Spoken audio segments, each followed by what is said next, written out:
Bom dia, estudantes! Mais uma vez, bem-vindos ao nosso canal e vamos então dar sequência aos nossos capítulos sobre a história do Brasil. Esse é o capítulo 2 e os portugueses acabaram de chegar. Bom, como já foi dito antes, na aula passada, nesses primeiros 30 anos de ocupação, então de 1500 a 1530, nós temos um período chamado de período pré-colonial. O que é isso? Pré-colonial. Antes da colonização devidamente estabelecida. O que a gente entende como colonização? Quando se fala de colônia, qual é a percepção? Morar, se fixar, construir casa, trazer suas famílias. Então esse conceito de colônia no Brasil, ele começa realmente, verdadeiramente, a partir de 1530. Mas não quer dizer que não houve atividade durante esses 30 anos. O que não havia era interesse da coroa portuguesa por essas terras. Vejam, o Novo Mundo ele está sendo, nesse momento, procurado por grandes riquezas. Então, no Brasil, inicialmente, o que eles viram foi floresta e índio.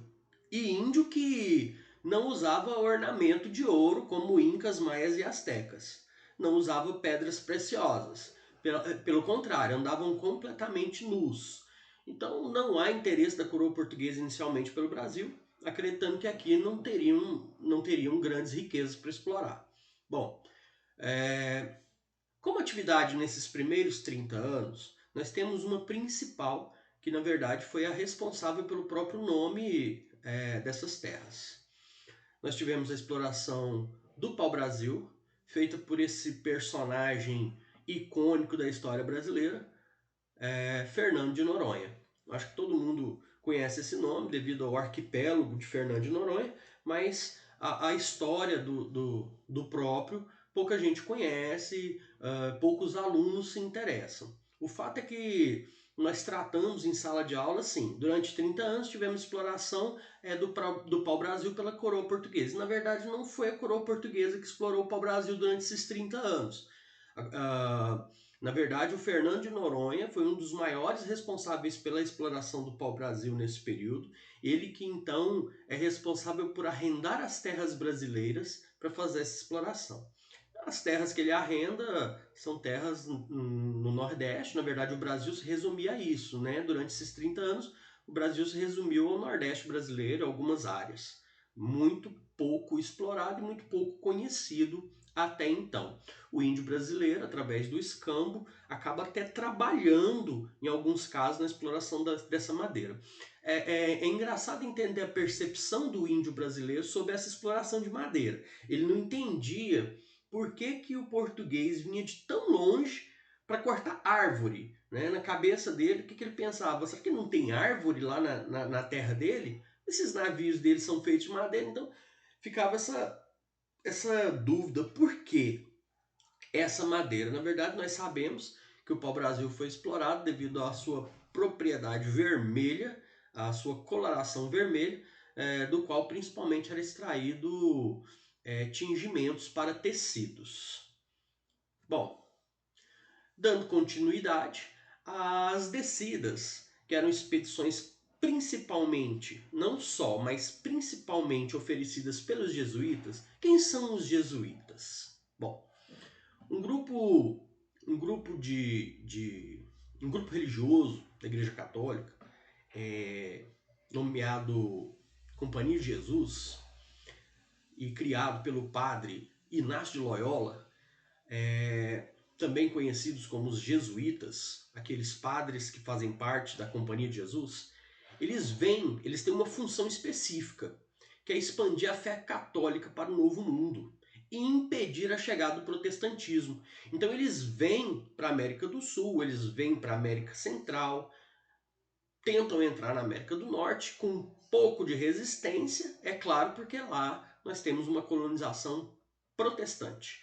Mas a América Central e a América do Sul foi o ponto, foi o foco então dos padres jesuítas, foi o estabelecimento dos padres jesuítas no Novo Mundo. Eles vêm para ampliar a fé católica e para impedir a chegada dos protestantes. Como que eles impedem a chegada dos protestantes? Catequizando, cristianizando então o índio no que pode ser chamado de escravidão religiosa. Esse índio então ele vai ser submetido ao Cristo da religião católica, e por isso ele vai defender as terras da igreja nesse novo mundo, na América Central e na América do Sul.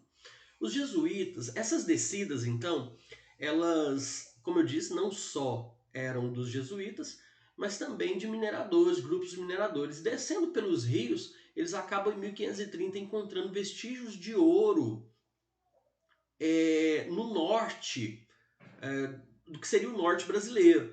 E então a Espanha encontra ouro em suas terras da América, levando a coroa portuguesa a pensar: se tem ouro na América, na América Espanhola, tem ouro no meu Brasil. E a gente quer começar com essa exploração.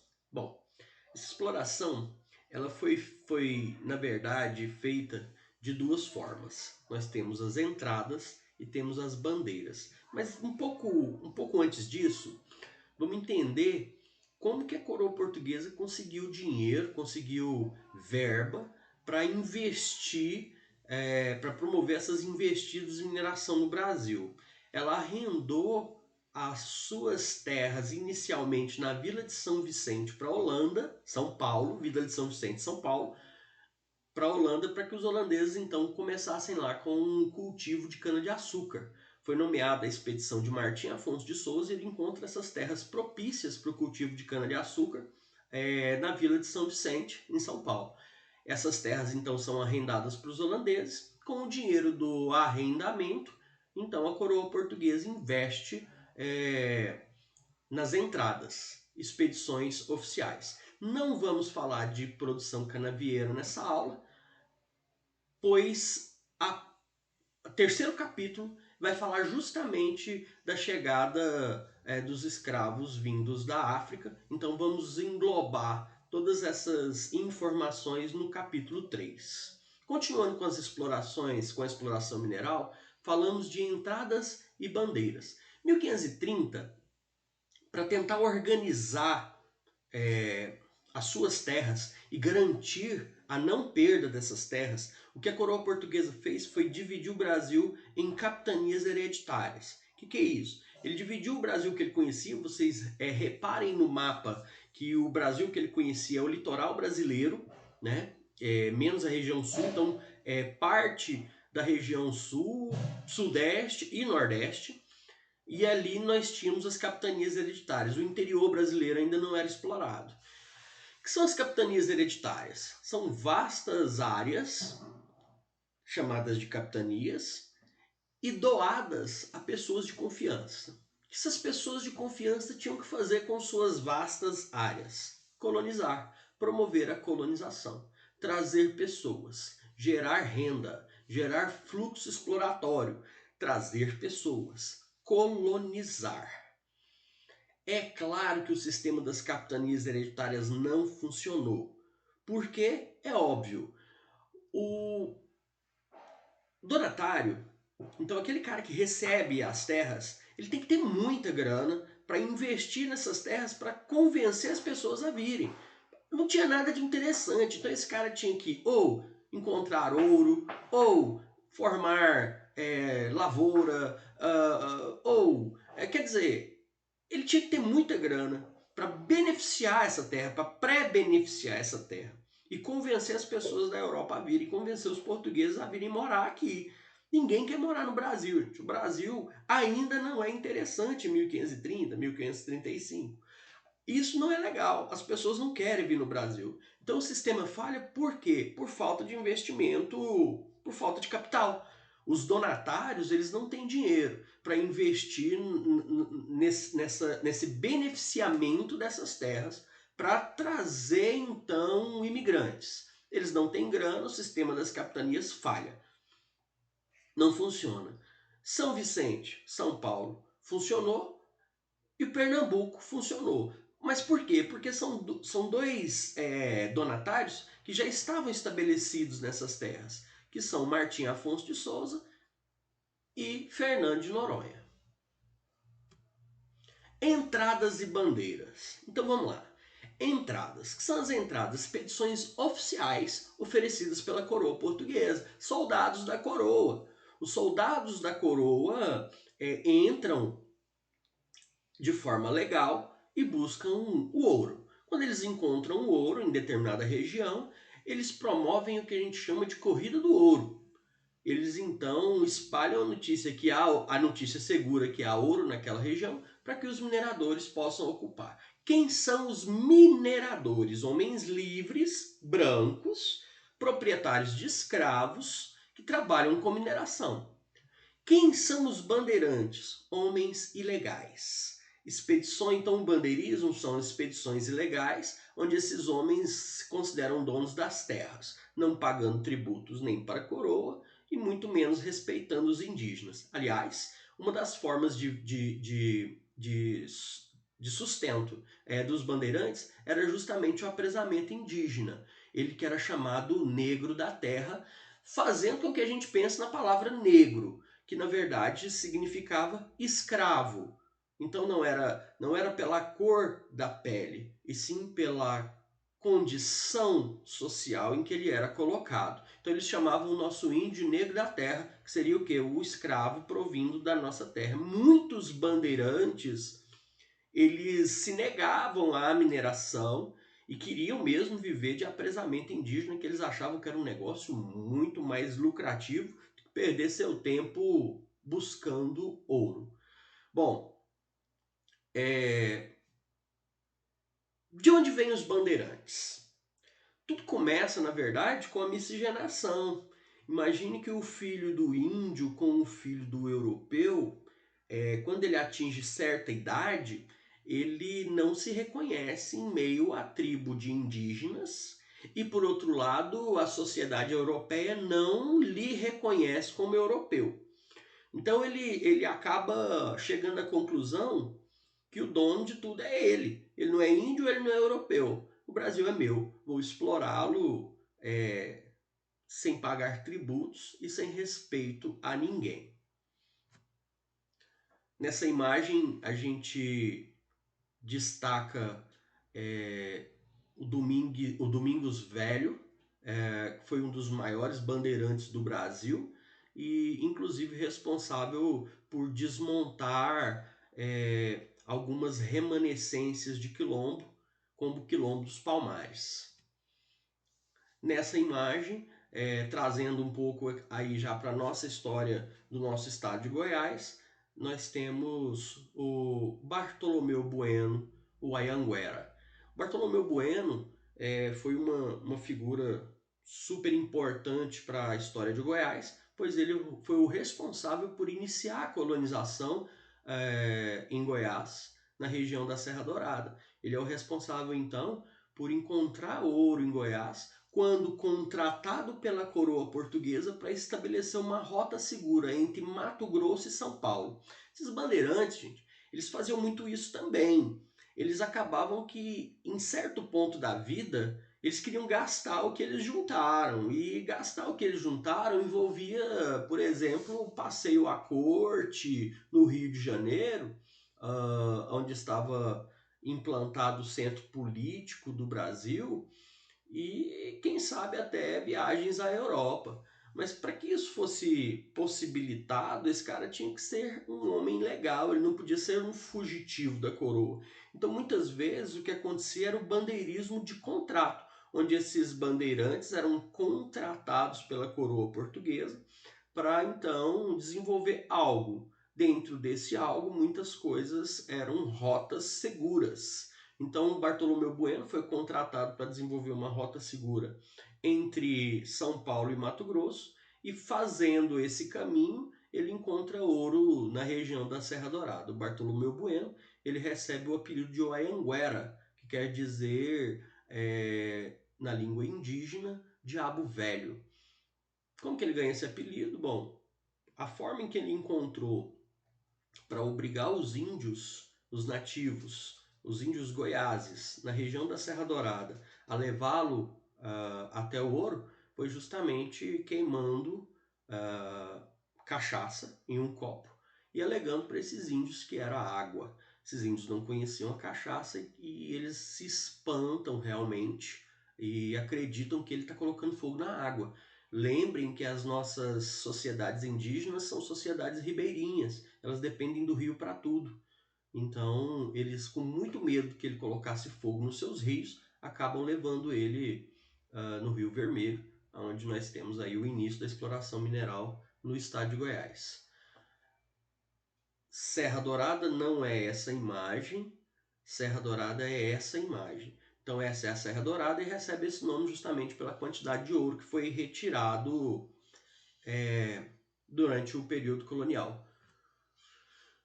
Bartolomeu Bueno é um ícone, é muito importante para a história de Goiás, tanto que nós temos aí essa estátua no centro da capital de Goiás e que leva a gente a várias reflexões, né? Algumas fontes trazem que Bartolomeu Bueno, em sua entrada e estada no estado de Goiás, dizimou aproximadamente, então sob o seu comando e sob suas mãos, foram dizimados aproximadamente 7.000 nativos. A gente, então, pega-se pensando, foi um herói, foi realmente uma figura de suma importância, foi um assassino. Quem foi Bartolomeu Bueno depende da concepção, depende o ponto de vista. Na verdade, o mundo é ponto de vista, tudo é ponto de vista, né? Mas, então, analisem, cheguem às suas próprias conclusões. Essa é uma situação, é uma imagem verdadeira, é uma situação verdadeira, onde nós temos os negros fazendo, então, a mineração, a bateia à margem de rios. Os índios foram trazidos da África para serem escravizados. E eles foram bem-sucedidos, não sei se eu posso usar essa expressão, mas eles foram usados tanto na mineração quanto na cana-de-açúcar em primazia. Mineração. Bom, eles já faziam mineração em suas terras nativas. Eles já usavam ornamentos de ouro, então eles já cultuavam o ouro e as pedras preciosas. Então não vai ser muito complicado colocá-lo para fazê-lo aqui também. E a cana-de-açúcar é a mesma coisa, como nós sabemos, a cana-de-açúcar é originária da África. Então eles já tinham o hábito, eles já tinham o costume, eles já conheciam como plantar, como colher, então eles já conheciam o sistema. É claro que eles não faziam grandes lavouras como foram feitas no Brasil, mas eles já conheciam o produto, então a adaptação é muito mais tranquila. Uma imagem para justamente reforçar o que eu acabei de dizer, os africanos aborígenes, então, usando ornamentos em ouro e pedras preciosas. Bom, durante a mineração foi implantado a casa de fundição. Como funcionava? Companhia Geral do Comércio, implantada pela Casa da Índia Ocidental. Então, Portugal cria um órgão chamado Casa das Índias Ocidentais. Índias Ocidentais, gente, Brasil. Esse órgão ele vai então criar a Companhia Geral do Comércio, que é para fiscalizar todo o comércio, todas as atividades rentáveis e lucrativas na colônia e cobrar imposto, é claro. Companhia Geral do Comércio cria a Casa de Fundição para cada região mineradora. O que a Casa de Fundição faz? Cobra os impostos devido à mineração, o quinto e a derrama do ouro. O quinto, ou seja, a quinta parte de todo o ouro extraído pelo minerador não é dele, é da coroa portuguesa. 20% de tudo que ele tira é da coroa portuguesa. E já desde esse início nós temos a sonegação de impostos. Uma das maiores e mais usadas formas de sonegação de impostos no Brasil era o santo do pau oco, o qual o minerador ele levava um santo para abençoar a região da mina seja para que rendesse mais, ou seja, para que começasse a render. E naquele momento ele já tinha explorado uma certa quantidade de ouro que estava escondida. Ele então enchia os santos de madeira, de ouro, e levava para sua casa. Então era a forma que ele achou aí de sonegar os impostos. O santo do Pau Oco é bem isso. Esse é um santo real, tá? Vocês vejam que ele tem um buraco, ele é ocado por dentro, e então nesse buraco esse buraco era então preenchido com ouro que ele já havia explorado antes. A mesma imagem. E vamos falar então sobre a derrama. O quinto do ouro, então, é aquela parte que é sonegada e muitas vezes através do pau oco, do santo do pau oco. E o que acontece é que a coroa portuguesa, ela cria uma forma para blindar essa sonegação. Quer dizer, ela consegue impedir a sonegação? Não, ela não vai impedir a sonegação, mas ela vai obrigar o minerador a pagar um mínimo anual. O que ela faz? Ela cria a derrama do ouro. É um novo imposto. É um imposto anual, onde a soma do quinto tem que atingir 100 arrobas de ouro. Se a soma anual do quinto não atinge 100 arrobas de ouro, então aquele minerador ele tem que completar as 100 arrobas. Com ouro, com propriedades, com escravos, com animais. Ele tem que completar as 100 arrobas de ouro. Se ele não completa as 100 arrobas de ouro, ele então é enforcado. A derrama do ouro talvez tenha sido o pior ou o mais maldoso imposto pago durante o período colonial. Nós vamos ficando por aqui. São vídeos curtos, capítulos curtos e importantes da história brasileira. Semana que vem tem mais. Obrigado. Tchau, tchau.